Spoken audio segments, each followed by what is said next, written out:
I had taken the example of the word run and I had shown you the vector embedding of this word using 8 dimensions, and I had put numbers only for 7 dimensions. Now, where did I get all these numbers from? These numbers are random numbers. I have just picked them and put them with values between 0 to 1 to explain you what the concept of vector embedding is. Now, the question is how this embedding is done. Where do you get all these numbers from? Actually, where do the words get the vectors? And for that, there are separate neural networks which are used to create word embeddings. Not only that, there are separate neural network to create image embedding, sentence embedding, it can be paragraph embedding also, it can be video, audio, etc. To create vectors from any data format, neural networks are used. One very important point is that the neural network does not refer any dictionary for training purpose. So there is no dictionary that is used.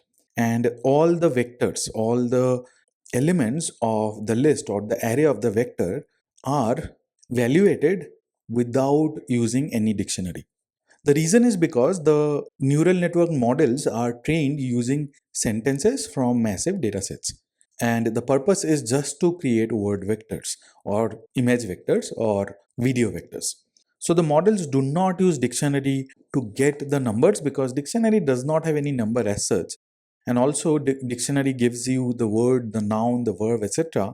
But might not be able to give you the emotions associated with the word. So that's why the dictionary is not referred at all.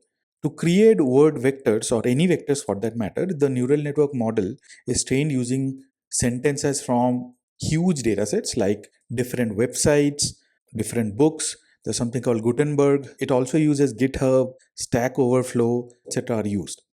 So the neural network is also trained with medical documents, legal documents, construction documents, law documents, etc.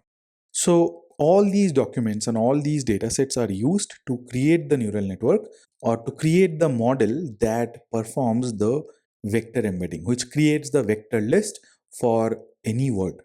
And the way it does is using contextual learning. Now, this is not a machine learning term or this is not an AI term. So, contextual learning is like looking at the sentences, right? So, as I had shown you in the example of the word run, that the run can have different meanings depending on the sentences where it is used. So, that's what it does. And it observes the patterns of words that are placed together in sentences. Now, again, these are done for creating a neural network that can give you a vector of a word or a sentence or image. Similar things are done in attention mechanism also, but the mathematics there is way more than what we see here. But the vector embedding for a word is created using a neural network model. Using sentences, we can find out the ness of the word. So I had shown you different types of ness, and using the sentences, using the words, using the sentences in these datasets, the ness of the words are created. Now, how the model or the neural network is trained for embedding? First, the size of the vector or the dimension of the vector is decided. Let's say we decide to create vectors with 5 dimensions or 5 elements in a list or an array. So this is the input layer, and a single neuron represents a single dimension of the word. And these are the output layers. The output layer would also contain similar number of neurons. As the vector size has been decided as 5, so for both input and output layer, the number of neurons would be 5 each. And let's say these are the different dimensions. You have exerciseness, technologyness, flowness, durationness, jobness. Again, this is just for example. And this is the word. Now let's say I want to train the model so that it creates the vector embedding for the word run. It can be any word. It can be building, it can be A for apple, B for bat, C for cab, D for dog, etc. It can be any word. The process is similar. So I'm taking the example of the word run. And as it is a machine learning model, even though it is a deep learning or a neural network, eventually it is a machine learning model. And if we relate it to the equation that we have been seeing or the equation that we are comfortable with, which is y equal to w1 x1 plus w2 x2. Remember how did we perform the training of that model, or typically how the model is trained. I had talked about the process also. So initially it starts with a random weight, right? So given the input dataset, a random weight is created at the beginning, and then it goes through a process called gradient descent. And using gradient descent, the optimal value of weight is calculated so that the error is less or the error is minimized. That is the way any machine learning model is trained. And it is true for neural networks also. Initially, it would create any dimensions. It would just give some random number. It can be any number. I'm showing you zero point 0.1, 0.2, 0.3. I'm showing you number between 0 and 1, but it can be any number for that matter. And then there are a lot of hidden layers. And by now you know what these hidden layers are. Now, these hidden layers would use the massive data set that I talked about, and all the sentences and the words of the sentences would be inputted to these hidden layers. So I'm just giving you some example. Running is good for health. Messi runs daily in the morning. Messi is a good athlete. Exercise is good for health. An apple a day keeps the doctor away. So these are different sentences which can be related to run. Obviously, not at the first place, but after billions of sentences or trillions of sentences, when the model is trained over and over again using the dataset, it would know.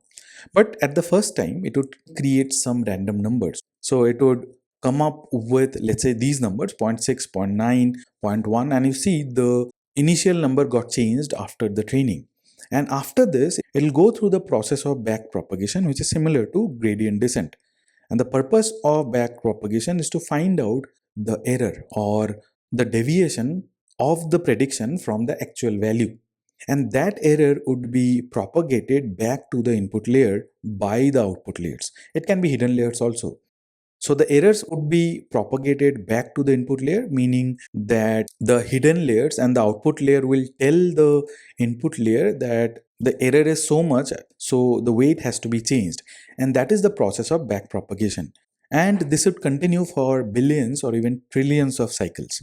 And after that, once everything is done, and once all the data set is complete, and let's say you have mentioned an epoch number of 10, then those trillions of sentences or words would be used to train the model 10 times.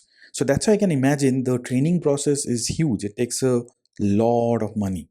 And that's where most of the money goes in any GenAI model. Anyway, after the back propagation is done, let's say the final epoch is complete and the datasets have been used to train the model trillions or even billions of times, these are the final numbers. And these final numbers would be the vectors for the word run in 5 dimensions. So for exerciseness, it would be 1.2. For technologyness, it would be 0.0.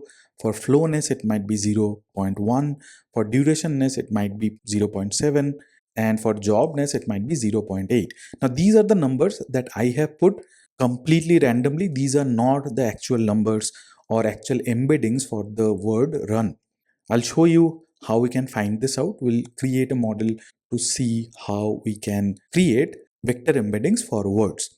But anyway, after the training is done, the final vector would be created for the word, and this would be saved in a dataset along with the models.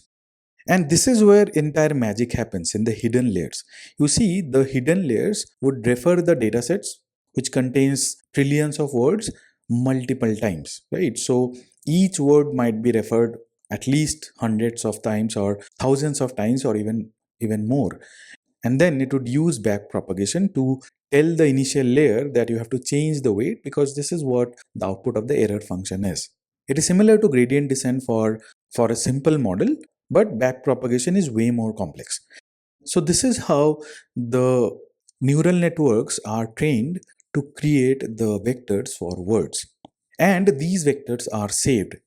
The model will not be used to generate predictions when a word is given. That is not the case.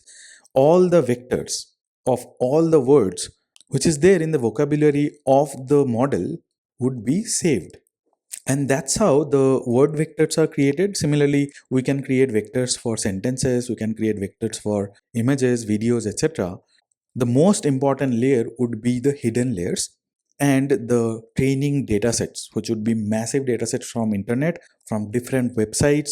There can be crawling also, web crawling also, to get different words or different sentences, and that would be fed to the hidden layers.